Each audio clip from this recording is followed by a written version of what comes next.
በስመ አብ ወወልድ ወመንፈስ ቅዱስ አሐዱ አምላክ አሜን።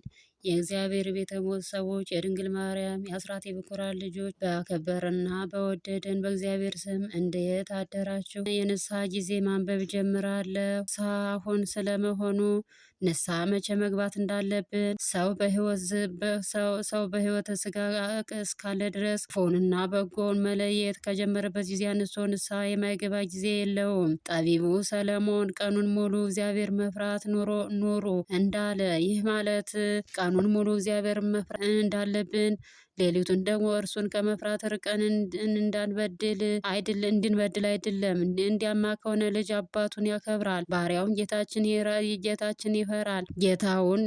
ጌታውን ይፈራል። እኔስ አባቴ ከሆን ክብሬ ወዴት አለ?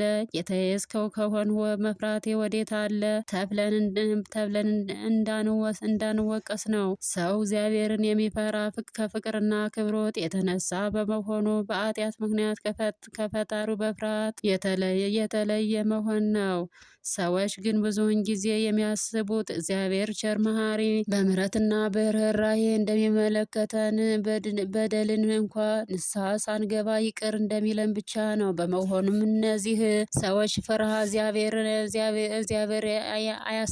አያስፈልግም እያሉና ለፍቅርም የተሳሳተ ትርጉም ሰጥተው እግዚአብሔር አይቆጣም በማለት ይበድላሉ። በመሰረቱ እግዚአብሔር ሊቆጣ ከክፉ ምግባር መመለስ እምቢ ለሚሉ ነው እንጂ መቆጣት የባህሪ ልምዱ ሆኖ አይደለም።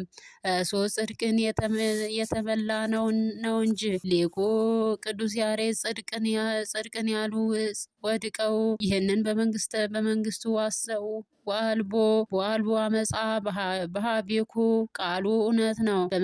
በመንግስቱም በእውነት ይፈርዳል፣ የአመፃውም ነገር በእርሱ ዘንድ የለም እንዳለ እግዚአብሔር እውነተኛ ፍርድን ይወዳልና። ስለዚህ እግዚአብሔር ሲቆጣ እንደ ጨካኝ ገዥ ሳናስብ መለኮታዊ ጥበቃው ከፍጥረት ኃጢአት ሊያድነን እንደሆነ መገንዘብ ያስፈልጋል። ከኔ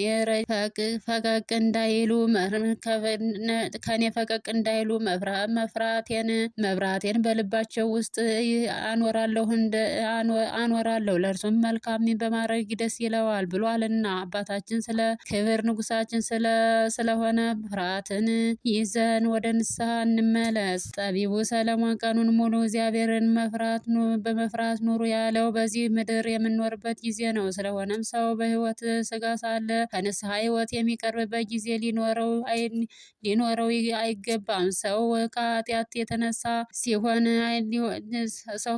የነጻ ሊሆን አይችልምና።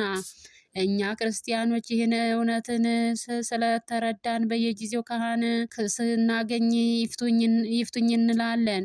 እንዲህም ስንቀመጥ፣ ስንሄድ፣ ስንቆም፣ ስንተኛ፣ ስንሰራም ከአፋችን የማንለየው ጸሎት አቡነ ዘበሰማያት አባታችን ሆይ የሚል ጸሎት ውስጥ በደላችንን ሁሉ ይቅር በለን እያለን ኃጢአታችንን አምነን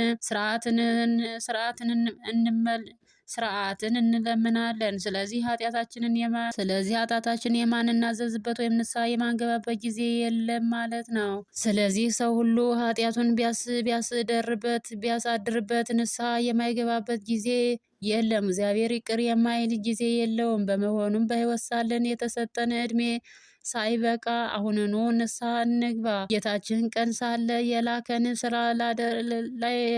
ላደርግ ይገባኛል ማለት ሲሰራ የማይችልበት ሌሊት ትመጣለች እንዳለው ከሞት በኋላ ንስሐ ገብቶ ትሩፋት ሰርቶ ኃጢአትን አርቃለሁ ሊባል አይቻልም ለዘላለሙ አሜን።